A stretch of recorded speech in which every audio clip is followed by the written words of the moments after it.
الرحیم اہدنا الصراط المستقیم صراط الذین انعمت علیہم غیر المغضوب علیہم ولا الضالین آمین۔ اب تک ہم نے پڑھا کہ جب ہم اللہ سے یہ دعا مانگتے ہیں کہ ہمیں سیدھے رستے پر چلا، تو ہم کن لوگوں کے رستے پر چلنے کی دعا مانگتے ہیں؟ قرآن نے ان لوگوں کا ذکر کیا، ان شخصیات کا ذکر کیا کہ جن کے رستے پر چلنے کی تم دعا مانگ رہے ہو۔ ان میں سر فہرست انبیاء، اس کے بعد صدیقین، اس کے بعد شہداء، اس کے بعد صالحین، اور یہ بڑے ہی اچھے ساتھی ہیں۔ ساتھ ہی یہ بھی ذکر کیا کہ ان کا ساتھ کوئی معمولی نہیں، وَحَسُنَ أُولَٰئِكَ رَفِيقًا، یہ بڑے ہی اچھے ساتھی ہیں۔ اب ساتھ ہی قرآن نے یہ بھی ذکر کیا کہ ایسوں کے رستے پر چلنے سے پناہ مانگی جا رہی ہے، غیر المغضوب علیہم، کہ جن لوگوں پر اللہ کا غضب نازل ہوا، اور ولا الضالین، اور وہ لوگ جو گمراہ ہوئے، ان کے رستے پر بھی ہمیں نہ چلانا۔ جو تیرے غضب کا اور جو تیرے رستے سے بھٹک گئے، ان دونوں کے رستے پر ہمیں نہ چلانا، بلکہ ہمیں انعام والوں کے رستے پر چلانا۔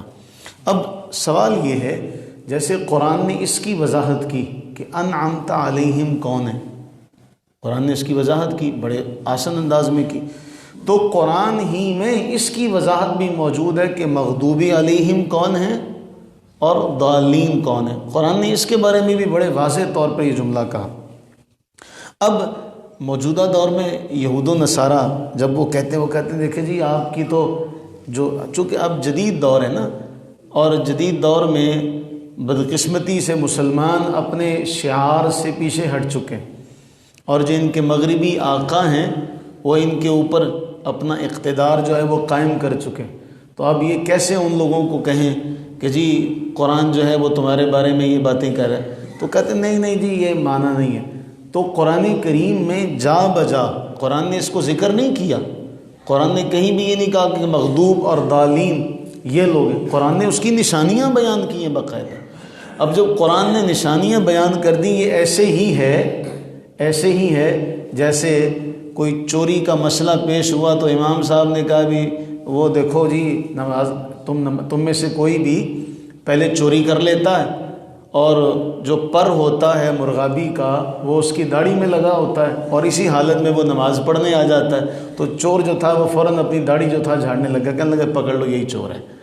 تو بھئی قرآن نے تو وہ ساری نشاندہی کی ہے، اب وہ تم پر صادق آتی ہے تو پھر اس میں تم چی بچی کیوں ہوتے ہو؟ قرآن نے ذکر کر دیا سب کا۔ اب قرآن بیان کرتا ہے کہ جو اللہ کے غضب میں وہ لوگ آئے، قرآن نے ذکر کیا سورہ مائدہ میں، فرمایا مَن لَعَنَهُ اللَّهُ وَغَضِبَ عَلَيْهِ، جن پر اللہ نے لعنت کی اور جن پر اللہ کا غضب نازل ہوا، وَجَعَلَ مِنْهُمُ الْقِرَدَةَ وَالْخَنَازِيرَ، اور جن لوگوں میں سے اللہ نے قردہ بندر بنائے، خنزیر بنائے، قرآن نے ذکر کر دیا، قرآن نے ذکر کر دیا کہ ان پر اللہ کی لعنت بھی ہوئی اور اللہ کا غضب بھی ہوا۔ تو بھی ذرا تاریخ کھنگالیے، وہ کون لوگ تھے، وہ کون سی جماعت تھی جن پر اللہ کی لعنت ہوئی، جن پر اللہ کا غضب نازل ہوا، وہ کون لوگ تھے؟ پھر قرآن ہی بیان کرتا ہے وَضُرِبَتْ عَلَيْهِمُ الذِّلَّةُ وَالْمَسْكَنَةُ وَبَاءُوا بِغَضَبٍ مِّنَ اللَّهِ، اللہ نے ان پر ذلت کی مار ماری، مسکینی کی پھٹکار ان کے اوپر ڈال دی، اور وہ اللہ کے غضب کے ساتھ لوٹے، اللہ کا غضب لے کر لوٹے، پلٹے اللہ کا غضب لے کر۔ تو یہ کون سی جماعت ہے؟ وہ آپ اس کی تحقیق کریں، تاریخ اٹھائیے، آپ کو پتہ چل جائے گا کہ یہ کون لوگ ہیں۔ یہ صاف اور واضح ہے کہ یہ یہودی تھے۔ اور دوسرا، قرآن نے جب ضالین کا ذکر کیا، گمراہوں کا تذکرہ کیا، تو قرآن نے بھی اسی ضالین کی وضاحت اسی طرح جس طرح مغضوبی علیہم کی وضاحت قرآن نے کی۔ کیا کہا گیا؟ یا اہل الکتاب، اے اہل کتاب اپنے دین میں غلو نہ کرو، اپنے دین میں غلو نہ کرو، اور حق کے راستے کو چھوڑ کر اپنی خواہش نفس کی پیروی نہ کرو۔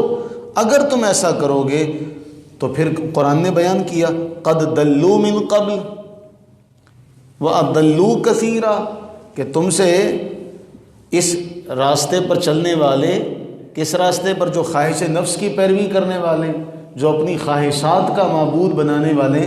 اللہ کے نبی علیہ السلام نے فرمایا تھا نا، ایک حدیث کا مفہوم ہے، وہ اس کو سمجھیے گا، میں وہ حدیث بعد میں ذکر کرتا ہوں، وہ جملہ ذکر کر دیتا ہوں۔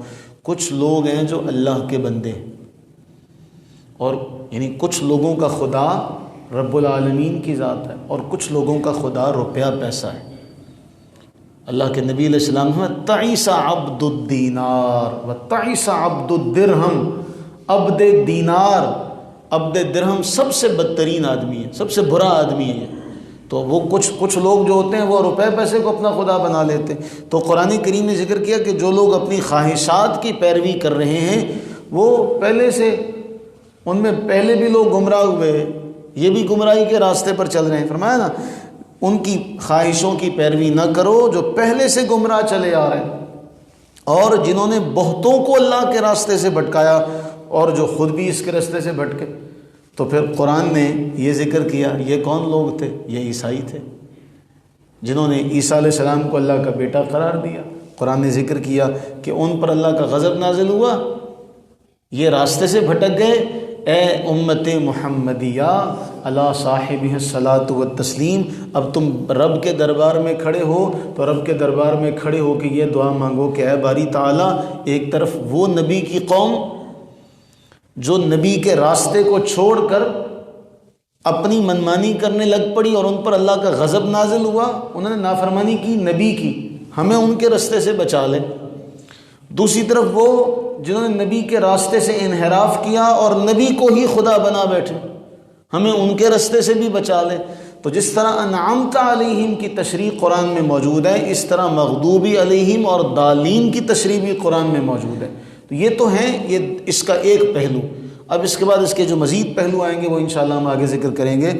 تو جو بات سمجھنے والی یہ ہے کہ چنگے بندے دی صحبت یارو جویں دکان اتاراں، سودا پاویں مول نہ لئیے ہلے اون ہزاراں، تے برے بندے دی صحبت یارو جویں دکان لوہاراں، کپڑے پاویں کنج کنج بیٹھیے، کنج کنج رکھیے، چنکاں پین ہزاراں۔